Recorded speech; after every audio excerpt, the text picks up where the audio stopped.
Welcome to this explainer. Today we're doing something honestly pretty mind-blowing. We're going to take the Cambridge A-level physics syllabus and literally turn it into a cosmic toolkit. We aren't just memorizing equations to pass an exam here. We're using them to unlock the fundamental secrets of the universe itself. So if you've ever looked up at the night sky and thought, wait, how do we actually know what's out there? Well, you are definitely in the right place. Let's take a quick look at our roadmap. We're starting with the cosmic measuring tape, then moving on to standard candles and distance, sizing up the stars, redshift and cosmic expansion, and wrapping it all up with Hubble's law and the Big Bang. Let's get into it. Part 1, the cosmic measuring tape. Which brings us right into Part 2, standard candles and distance. Okay, so how do we actually know exactly how far away a distant galaxy is? I mean, we can't exactly stretch a tape measure out there. To answer that, we have to start with a really crucial distinction about light. We need to clearly separate luminosity from radiant flux intensity. Luminosity is the total power emitted by a star. It's that true inherent brightness of the object. Radiant flux intensity, though, that's the power we actually detect right here on Earth. Think about a standard 100-watt light bulb. The bulb itself is always putting out 100 watts of power, right? That's its luminosity. But the intensity of the light actually hitting your eye, that is going to be vastly different if you're standing 1 foot away from it versus, say, an entire mile away. And that everyday concept perfectly illustrates our very first hero equation, the inverse square law for radiant flux intensity. As you can see, F equals L divided by 4 pi d squared. Now, F is the radiant flux intensity. That's what our telescopes actually measure.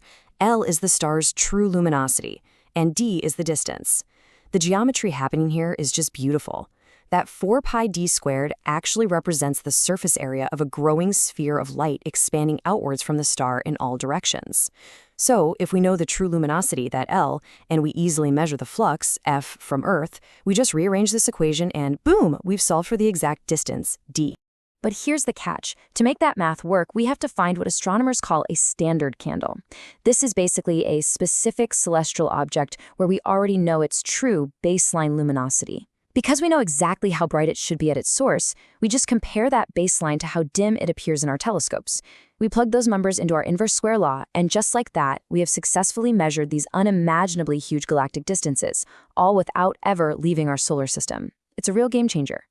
Part 3, sizing up the stars. All right, so we know how far away a star is now, but how on earth do we figure out its actual physical radius, especially when it's light years away and literally just looks like a tiny speck of dust to us? Well, first, we capture the star's light and look closely at its spectrum. This brings us to Wien's displacement law. It tells us that the peak wavelength of a star's emission, that's lambda max right there, is inversely proportional to its surface temperature, T. Put simply, the color of the star tells us exactly how hot it is. A star peaking in blue light is massively hotter than a star peaking in red light. It's an incredibly elegant relationship that lets us pinpoint the exact surface temperature of a star from light years away. Now, it gets really interesting when you see this applied directly in your toolkit.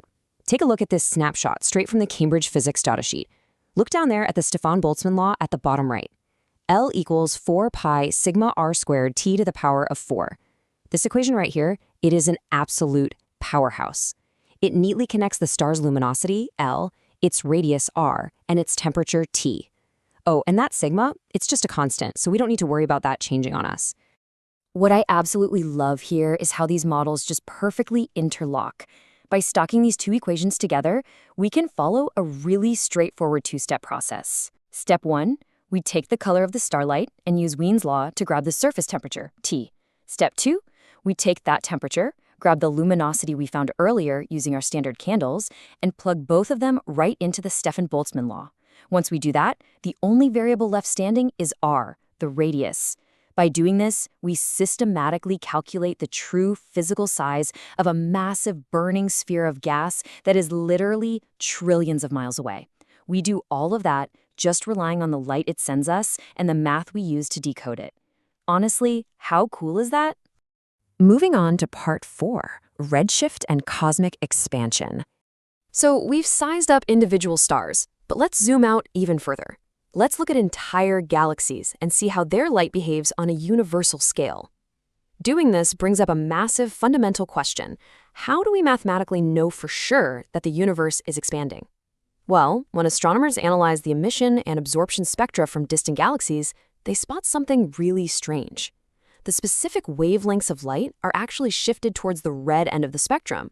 They show a clear increase in wavelength compared to the known standard values we measure in a lab. We call this phenomenon redshift. But, to definitively prove cosmic expansion, we can't just spot it. We have to quantify it. And that is exactly what this table does. It brilliantly breaks down the Doppler redshift. Think about it like a passing ambulance siren. When an object moves away from us, the waves of light it emits are physically stretched out. We can mathematically measure that change in wavelength. That's the delta lambda over the original lambda. And since wavelength and frequency are intimately linked, this equals the change in frequency over the original frequency. But here is the absolute kicker. This ratio is directly equivalent to V over C, where V is the actual physical speed of the galaxy moving away from us, and C is the speed of light. Having this exact formula right there on your datasheet is super important. It reinforces that redshift isn't just some abstract philosophical idea. It's a hard, rigorously measurable value.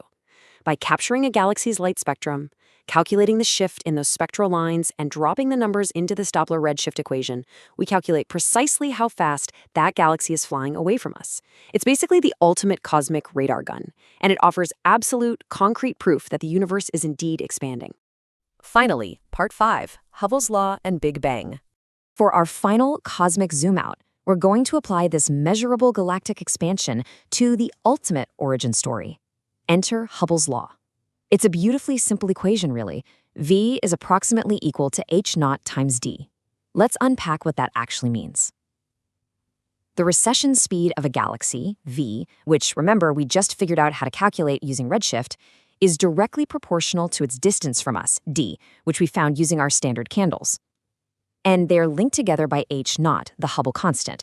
In plain English, it means the further away a galaxy is from us, the faster it's moving away from us. Now, let's look at how all this math builds to a truly monumental conclusion. We established that galaxies further away move proportionately faster. This tells us that the universe is expanding uniformly in all directions. Literally, the fabric of space itself is stretching. But here is where the math gets almost magical. If space is currently expanding outwards, we can mathematically run the clock backward. If you rewind this expansion, tracking all those galaxies moving closer and closer together, they eventually have to converge. This single, simple equation, V equals h0 d, basically becomes a cosmic time machine. It provides the foundational mathematical evidence for the Big Bang theory, mathematically proving that every ounce of matter and energy in the universe must have originated from one single, infinitely dense point in the distant past.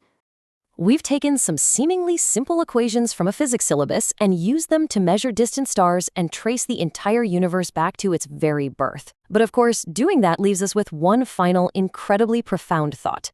If these equations allow us to perfectly rewind the universe back to a single solitary starting point, what kind of mathematics will we eventually need to invent to discover what happened before the Big Bang? I'm going to leave you to ponder that absolute mystery.